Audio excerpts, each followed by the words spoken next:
Welcome back to another North Carolina Tar Heels basketball recruiting podcast here on TarHeelIllustrated.com. And if you're watching us on our YouTube channel, that is called Tar Heel Illustrated. I'm THI publisher Andrew Jones, and joining me is our director of basketball recruiting and analyst, longtime college, AAU, and high school coach, Mr. David Sisk. And David, Hubert Davis has picked up a good one, five-star class of 2024. Or maybe 23, point guard Elliot Cadeau from Lincoln Academy in Branson, Missouri. He's from West Orange, New Jersey. You'll get into all that here in a minute. The number 15 overall prospect nationally in the class, 6'2", 170 pounds, chose the Tar Heels over a Final Six that included Kansas, Louisville, Syracuse, Texas, and Texas Tech. So your thoughts on Elliot Cadeau? I believe that is the proper pronunciation. Popping from North Carolina. He's the second member right now of the Class 24, also joining Drake Powell. Well, obviously an impressive list, but for all intents and purposes, the decision came down between North Carolina and Texas Tech. And it's really one of those recruitments that you don't see a lot of them like that. When from day one, that's been the two teams that have been mentioned here, really never changed, even though there were some other schools. We talked a couple of weeks ago about wanting to take some other visits to some other places, but it was those. The Chris Beard situation at Texas, some of those other things kind of infiltrated themselves. But I believe instead of hurting them, it just didn't give them a chance to help themselves. So I think it was these two all along. And what they're getting is number one, is a tremendous point guard, and that's what he is. And you see in a lot of schools, a lot of guards now are combos. And, you try to figure it out once they get there, whose hands the ball is going to be in, who's going to play on the ball, who's going to play off the ball. Hubert Davis and Roy Williams both had to deal with that with R.J. Davis and Caleb Love. And it was really late in the season last year before they said, okay, R.J.'s our point guard. Caleb Love's going to play off the ball, because they experimented both ways. There's not going to be that with Elliot Cadeau. He is a point guard, pure point guard. You could say maybe an old school, because he loves to pass the ball, but he's so good at getting downhill. If you need him to score, he can get points. But he really likes to set up his teammates. And the thing I like about him from that point guard spot, like I said, if you need him to score, he'll score. But there's not going to be shots in bulk. You're not going to look up, he's taking 30 shots for a game. There's not going to be any of that. So I really feel like, when he gets there, Hubert Davis can say, hey, we can build an offense around this, and that he will be – you hear a lot about the point guards being just an extension of the coach on the floor, and I think that's what you will see with him, that Hubert Davis will say, okay, here's what we want to do. Here's what we'd like to do with our offense, and he can trust that his point guard is going to be able to do that, and have total faith in him that what he wants done is going to happen on the floor. Is being a distributor one, distributor two, distributor three just his hoops wiring, or is part of it because he hasn't yet developed an ability to consistently score, especially from the perimeter? He can score. And if you go back and look at all of the analysis on Rivals since he first came on the scene, and he talked about, he can score, he can really get to the rim, he can make shots. But here's the thing with him is that if you look at the rosters that he's played on, now with Lincoln Academy, with the Lightning at EYBL, he's played on star-studded rosters. Really, he's not been in a situation where he's had to carry the team offensively. He has to score 40 points a night for his high school team and shoot 30 times. So he's not had to do that. So I was really interested to see when last week's City of Palms Classic, which is one of the biggest high school tournaments in the country in Fort Myers, Florida, Lincoln Academy was in it, and his numbers were identical to Peach Jam. 10 points a game, 6.5 assists. So that's him across the board. He's a guy that will probably come into North Carolina. It's probably going to average, I think he'll average right around those numbers, 10 points a game, 6, 7, 8 assists. That's what you're going to get. He's going to run your team. So, like I said, and so if you go back and look at his numbers, those shots are not in bulk. So he's efficient. But so if you look, he's not going to average 10 points a game with a 25%, clip from the field.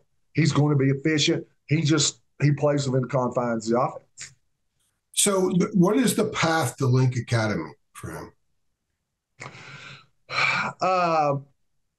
One of the top programs in America.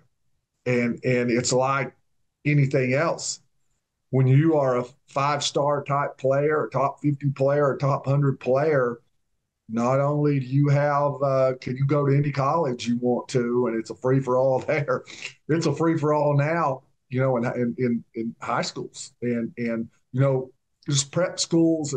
It's just come up from everywhere. Link Academy now, is one of the top. Kind of came out of nowhere, Missouri, one of the top programs in the country.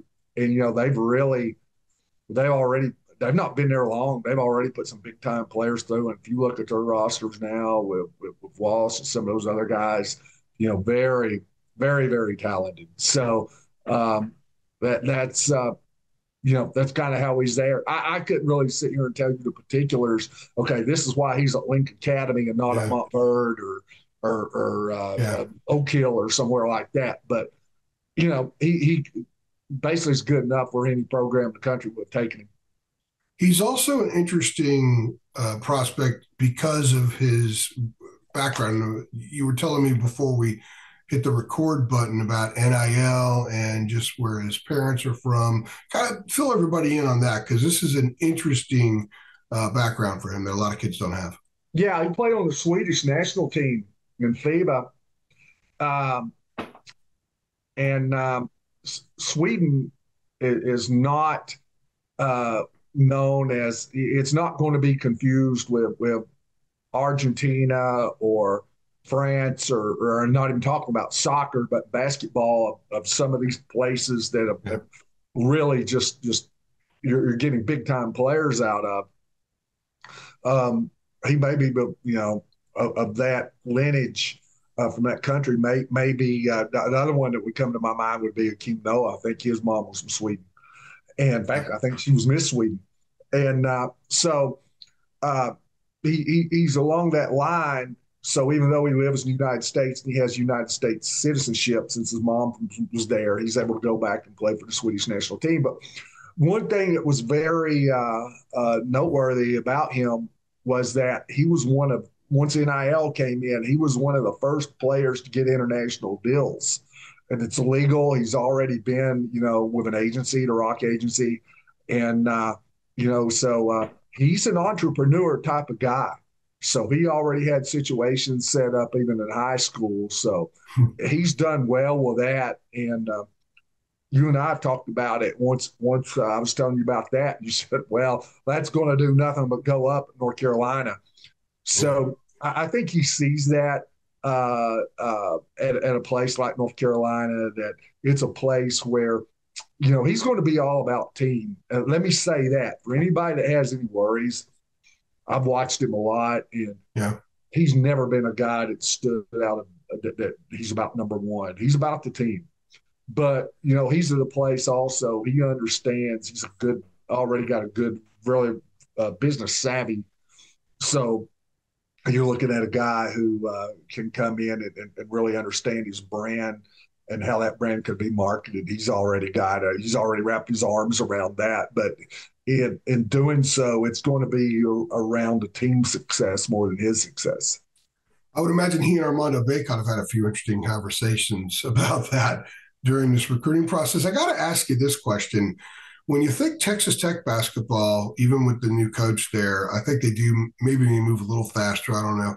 It seems like they do. And then you think of North Carolina, there's some differences there. What would be the draw for a guy like this to Texas Tech? Is there a toughness factor that he would bring to Chapel Hill that we could equate to the fact that Texas Tech was his other school?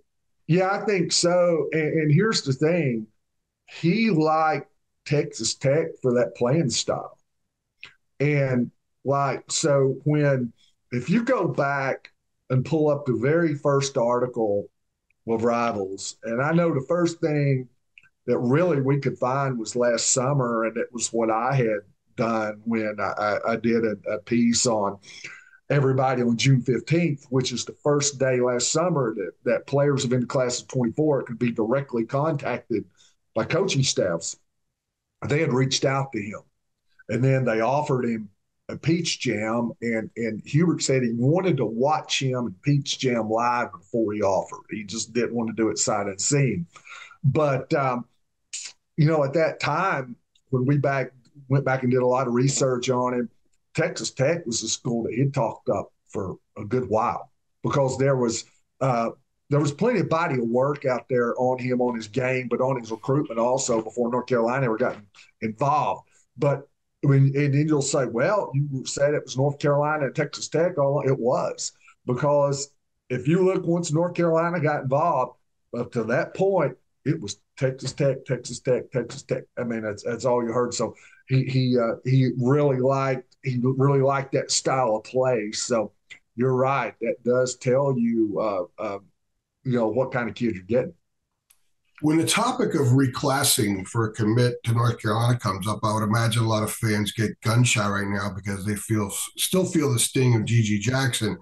However, the possibility of Elliot Cadeau reclassing to 2023 is not a situation comparable to Gigi. Can you kind of go through what the options are and why there might be a reclassification here? Yes. In fact, he was born, the information I have, he was born September the 4th, 2004. So, he's 18 now. He would be 19, before he ever started his senior season in high school. And so the take has kind of been that he was one of the top candidates for reclass in the 2024 group because of his age. And certainly, has a mature game as well. But he's kind of going on record. Rob Castee talked to him, and Rob's got as much input with him as anybody in recruiting media. And he told Rob a couple days back, and Rob put the story up, that he really wanted to wait and see, which players left. And this was when he was talking to other schools, but we had a pretty good idea. Even at that time, it was North Carolina.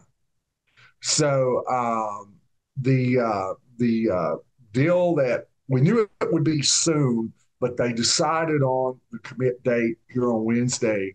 That kind of came out of nowhere, but we knew it would be soon.